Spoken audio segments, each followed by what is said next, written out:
All right, what is going on, Chiefs Kingdom? Welcome back to the KC Sports Report. I'm your host, Michael Darcy, as always, and today I have the luxury of having my good friend Lucas Murphy in studio here at 810 Sports Radio. And today we're going to break down a flurry of Chiefs news. We've got a couple signings, a couple departures to talk about, and a few possible signings. But first of all, Lucas, how are you on this beautiful Friday night? I'm doing fantastic. The Jayhawks come out with a victory, and the Chiefs didn't do anything devastating today like they did the day before, so I'm doing absolutely fantastic. The Jayhawks better go all the way. Woo. That's going to be a topic for a different conversation. Yep. But, yeah, looked good tonight. Yeah. Well, no, they didn't, but they got the win. That's all that matters in March Madness. But really quickly, I want to give a shout-out to our studio engineer and producer, Joey Segura. He's thumbs up in the control room. But why don't we get into the first Chiefs news of today, and that is the Chiefs signed former Panthers linebacker Jermaine Carter to a one-year deal worth $1.77 million. And he started all 17 games last year. He's not a guy that's going to wow you, but I think he's a really good value piece and one that the Chiefs could definitely use. What do you think about that? Yeah, I think that's exactly what it is. I mean, not every pick's going to be flashy and is meant for that purpose anyway, so my comp to this would be a little bit more of a better version of, I would say, like a Dorian O'Daniel, a Ben Neiman type. Like, you're going to expect him to have that ability. We even kind of talked Damian Wilson a little bit, so that's kind of what I would expect to get from him. I mean, we know who the starters are on this team as far as the linebackers, but you do need those depth pieces, those role pieces, and I think this is a good one for sure. Well, I hope it is for depth because right now you really only have two linebackers on roster with Nick Bolton and Willie Gay. I think that they might try to give him some substantial snaps. I hope this is the replacement for Ben Neiman. I'm not too sure. A different player that has been a Chiefs staple went somewhere else today, which we'll talk about that in a minute. But I think that if Jermaine Carter is the replacement for Ben Neiman, it's a great move. Yeah. But if you bring back Ben Neiman, it's just going to take away snaps from Jermaine Carter, and I don't really know how good that would be. Yeah, I mean, you're talking about a guy who had 88 combined tackles last year, so he definitely has a nose for the football, I think, and I think this is someone that you can kind of depend on if something were to happen, like Willie Gay gets hurt or Nick Bolton does too. He's played multiple positions, so the 3-4 and the 4-3. He's been, inside linebacker and also kind of a left inside linebacker. So he really kind of understands and commands that middle of the core there. So I like this signing. I really do. And like I said, not every signing they have is going to be super flashy. This is an important one for sure. And it's just like, okay, now they're trying to fix the defense. Yep. And that's really all we can ask for at this point. Yep. And I think that this could be the first of many defensive moves that we see in kind of that second wave of free agency. For sure. But the next thing that happened today was Dan Sorensen signed a one-year deal with the New Orleans Saints. So that means that Dirty Dan Sorensen's era in Kansas City has come to an end. Really quickly, I want to say that I do have a lot of respect for Dirty Dan Sorensen.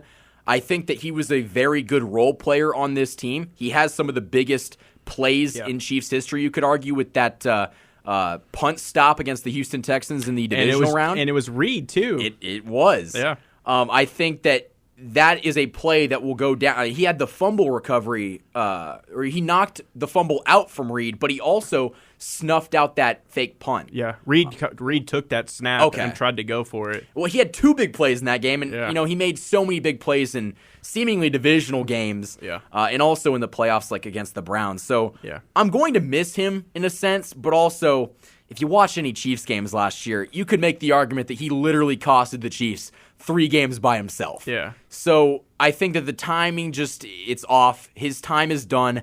And I think that, a lot of Chiefs fans are going to say, oh, thank God he's gone because of last year, which is a fair thing to say. But I think if you look at the overall tenure, he played some really good years in Kansas City.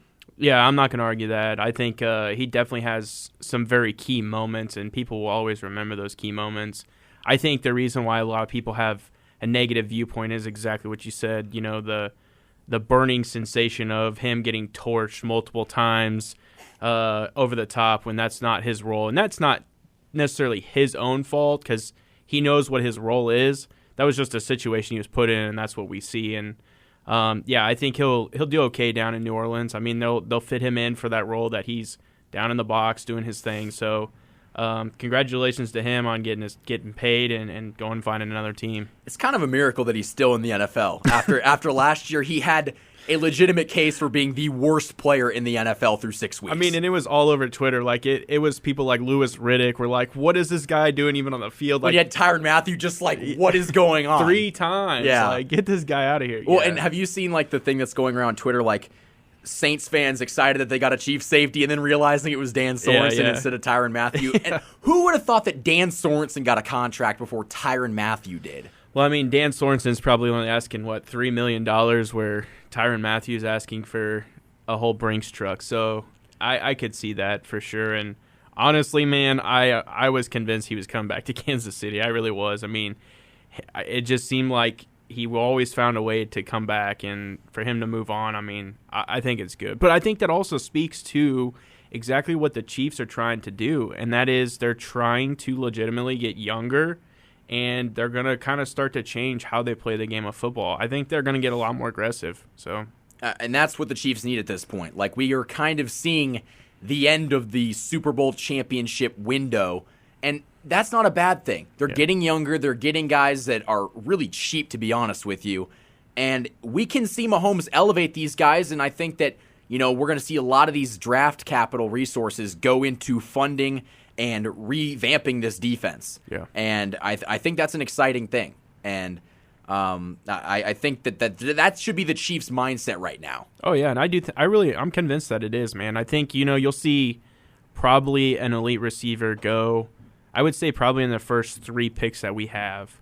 But outside of that, I think there's going to be a huge need and really kind of a pressing kind of, I don't know, how do I want to say this? I guess really kind of an emphasis on that defensive side, whether that is corner, whether it is edge rusher, D tackle, whatever it may be.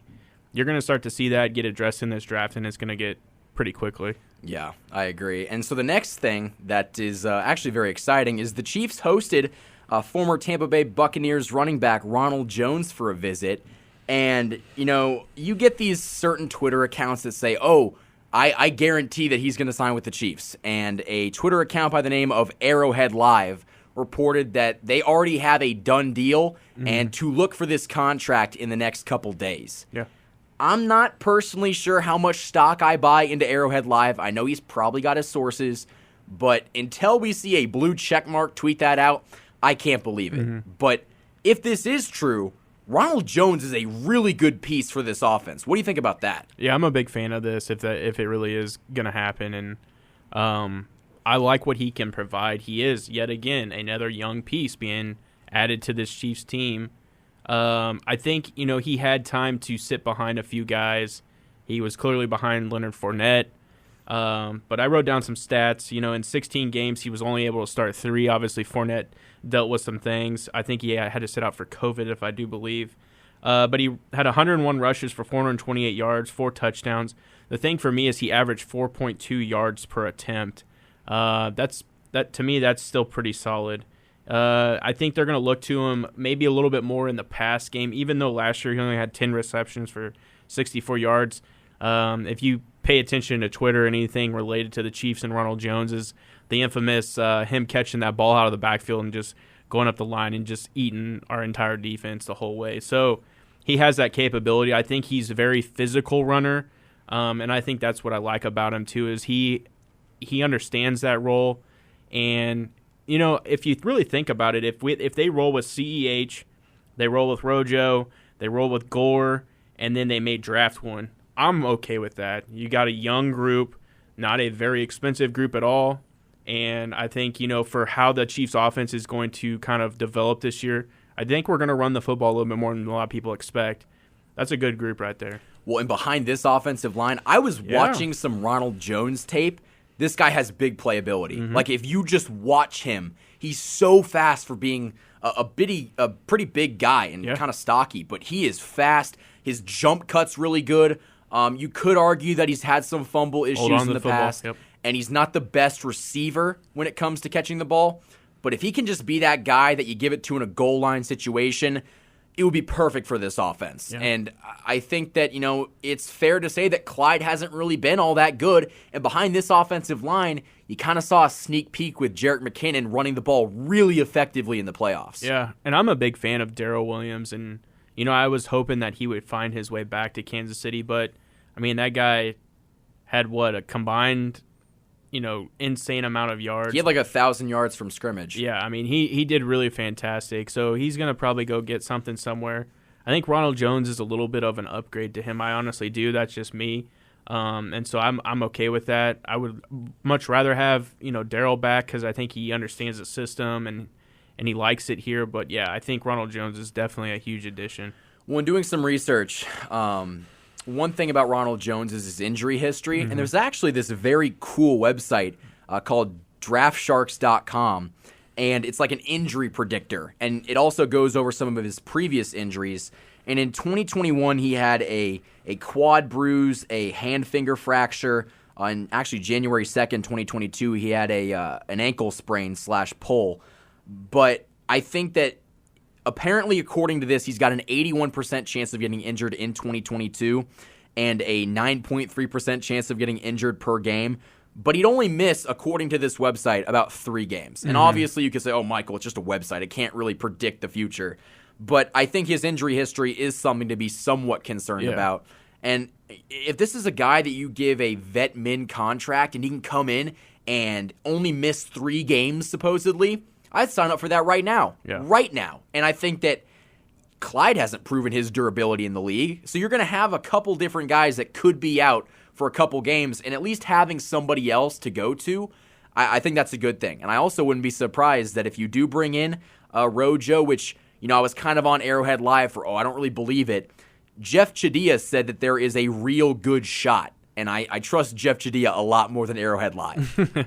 Yeah, I think if Jeff's saying it, you got a pretty good thing going. So I'm excited for it, man. I really am. I think that those are the types of moves you have to make because, again, not every pick is going to be flashy. Not every free agent signing is going to be that guy. But this is a pretty solid one if it's true, and I really like it a lot. I think he'll fit really well into what they're trying to design as far as running the ball, catching the football out of the backfield, things like that. And I think that there's a pretty good chance this happens. Now, obviously, I don't have any sources to back this up, but I think that when you look at it, I think the Chiefs are really the only team that's hosted him. His options aren't exactly plentiful at the moment. So I think that we will probably see Ronald Jones in a Chiefs uniform. Yeah. I think that's a safe thing to say. Yep, for sure. And the next player that has been rumored to the Kansas City Chiefs is free agent cornerback Stephon Gilmore. Now, Stephon Gilmore is 31 years old, got traded to the Carolina Panthers. I'll take it. Had a somewhat bounce-back year, but it was kind of a underrated. You didn't really hear about him. He was a Pro Bowler this year, but Frank Clark was also a Pro Bowler this year. But I think that, according to Jeff Chadiha, the Chiefs are in if it's the right price. I think that is the only hookup on this whole situation. Yeah. If Stephon Gilmore says, all right, this is my best offer, I'm going to go to Kansas City, then we'll get him. But I don't think the Chiefs are going to go all out to get him. I think the offer's probably already been placed out there, and it's going to be his decision. Yeah. Joey, did you hear that on record? He said that former Defensive Player of the Year is just like Frank Clark. Make sure we highlight that one in there. Whoa. He called them both Pro Bowlers, so yeah. Well, hold on. He was not great in 2021, from what I saw. Yeah, to speak to that, he was coming off of a pretty serious leg injury, and that's kind of the reason why I think, the Patriots have been known to kind of do exactly what the Chiefs did with Tyreek Hill. You kind of expect them to be in a very good state as a player, and then the Patriots go ahead and move them and get as much capital as they can. I think that's a very similar situation. Gilmore wasn't necessarily digressing by any means, but he was coming off of I think it was a quad. It was either hamstring quad. It was a lower leg injury. Yeah. I know that. And I know he was going to miss at least 4 to 6 games. I do believe that ended up happening, but his first 2 games back with the Panthers, he had 2 picks. He would definitely deserve the Pro Bowl nomination. I think Gilmore still has a lot left in the tank as far as depending on how long you sign his deal. And I think, like you said, that's what the hiccup is. If he's going to be like a 2-year deal and you kind of give him maybe a little bit more of an incentive-based type of contract, I think you're going to see a very, very good Stephon Gilmore. And I think you have to look at this signing, if they do it, it's a much bigger than just the player you're putting out there. This is almost like a teacher that's going to come in and educate these young guys on how to play the position a little bit better. Hey, I am a former Defensive Player of the Year for a reason, and be able to help some of these young corners, because we do, both of us anticipate them drafting at least one in this draft. So I would assume he's going to be there as an educator to go along with kind of what Spags is hoping to kind of pass on to these guys this year. So I would really like that. Again, they're rotational. Corners, are going to be rotational. We're expecting, we saw a lot of nickel too. And in that situation, obviously, there's probably going to be a chance one of your safeties plays a little bit more. So I would anticipate Gilmore having a huge role if he does come to Kansas City. I think that he would have to, because right now the Chiefs basically have two cornerbacks. I think only two cornerbacks that are on the roster that would be starting caliber. And I think the only thing that's holding this up, I don't think it's really the money. I bet it's the long-term security.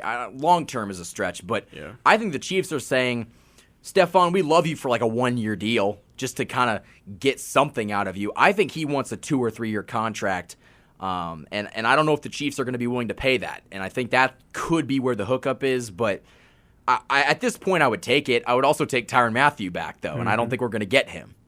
Yeah, I don't. I think if we hang on this idea of Gilmore too long, I could see him returning back to the Patriots on like a shorter deal. So I hope that they can execute it and get it done.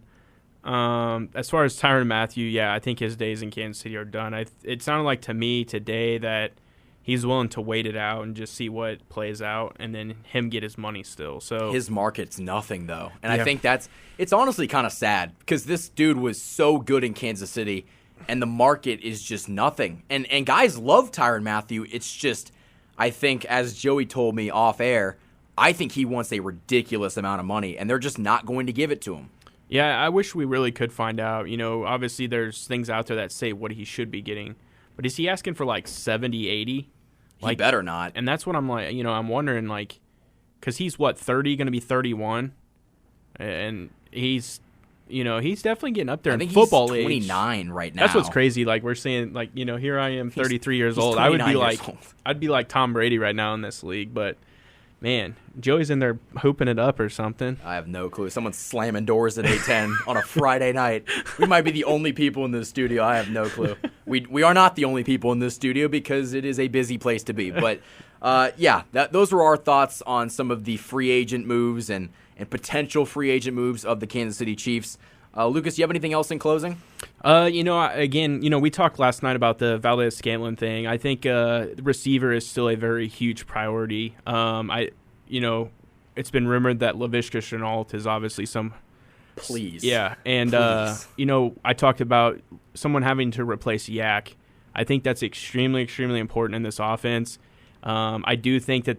You're going to start to see maybe a little bit less RPO style of offense, and I would expect this offense to probably open up a little bit more as far as, the running game and how they pass. And I think you're really going to need those guys that do yak. Obviously, Travis Kelce's very good at that, and I think if they were to get a Laviska Shenault, man, that would be absolutely, absolutely insane. So I'm hoping that happens.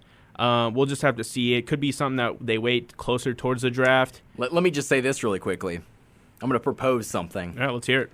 The Kansas City Chiefs send the 30th overall draft pick to the Jacksonville Jaguars for Laviska Shenault and Josh Allen. Who says no? I think you need more. I think. I don't think you could get more than a 5th-round draft pick for Shenault. Well, so what they're saying, at least what I've been hearing, is that you could almost probably give a 3rd for Laviska. And that's kind of been floating around there. Maybe a 2nd.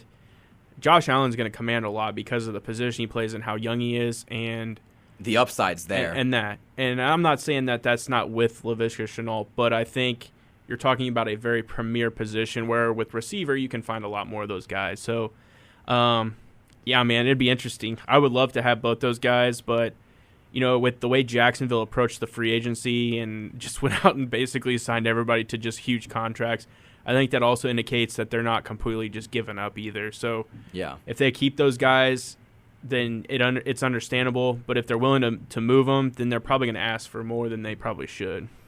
I think that's fair. I think that if you could get Josh Allen from the Jags, you go and do it because, with his age, with his potential, that's somebody that would be really good in Kansas City. Yeah, for sure. And we have his former D coordinator, so yeah, a potential move. I don't know. Brett Veach is definitely not done, and I think that that's what we're seeing right now. We're technically in the second wave of free agency, and the Chiefs are almost signing people every day at this point. Yeah. So I think that we're definitely going to have more free agency moves to talk about. Lucas, it's always great to have you in studio here at 810 Sports Radio. Where can the people find you? Man, I botched this last night. You guys, the number one spot, seriously, is going to be at kcsportsreport.com. We are literally covering free agency. We're covering mock drafts, anything that's Chiefs-related. Hopefully we start spicing up a little bit more with some other sports. But, when the Chiefs are doing what they're doing, it's easy to talk about. So head over to kcsportsreport.com. Twitter is going to be the Beat of KC. Guys, a lot of engagement over there. I do a lot of retweeting, a lot of chatting, and everything like that. Also, Inside the Royals and also Blue Wings Rising through Fan Nation. Love talking Kansas City Royals, and I also enjoy the Kansas Jayhawks as they continue to make their run. And the final thing is the Royals Rundown podcast. That is going to be also with Jacob Milham. Man, guys, we love talking Royals. We have guests on all the time, and it's a blast. So head over and check us out. You can find us through Spotify and a lot of the podcasting stuff. So support us through that. Definitely go do that, guys. The Royals Rundown is a fantastic podcast. I honestly think you guys might have the best podcast about the Royals out there. There is nobody doing it like you guys, and it's really good. Thank you. And as for me, you guys can follow me on Twitter. That is at KC Sports Report. Instagram is KC_Sports Report. Yet again, special thanks to our producer, Joseph Segura. He is playing basketball at the moment. But hey, we got him in studio producing this show, and we are appreciative of that. Until next time, guys, thank you for watching this video, and go Chiefs.